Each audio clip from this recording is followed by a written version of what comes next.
Pemirsa, memasuki bulan Agustus, beragam tradisi dan kuliner khas kemerdekaan kembali bermunculan. Di Kota Palembang, salah satunya telok ukan, jajanan tradisional yang hanya banyak ditemui menjelang perayaan Hari Kemerdekaan.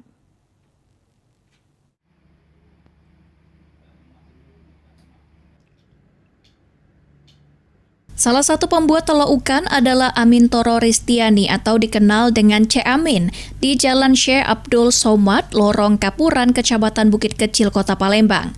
Usaha ini merupakan warisan keluarga yang kini diteruskan oleh Cek Amin. Memasuki pertengahan Agustus, produksi meningkat karena permintaan masyarakat, bahkan bisa mencapai ratusan butir dalam sehari. Ciri khas Agustusan ya. Jadi tiap Agustus saja dijual ya? Selain Agustus tidak ada. Belum tanggal 10 Agustus tuh masih sedikit lah, masih 20-30 telur. Tapi kalau sudah tanggal 10 ke atas, lebih. Berapa telur itu? Ratusan kami. Telok ukan sendiri merupakan kuliner khas Kota Palembang dari olahan telur bebek yang hanya tersedia menjelang HUT Republik Indonesia. Meski hanya musiman, telok ukan tetap menjadi salah satu jajanan unik yang mewarnai perayaan kemerdekaan di Kota Palembang. Muhammad Aidil, PAL TV.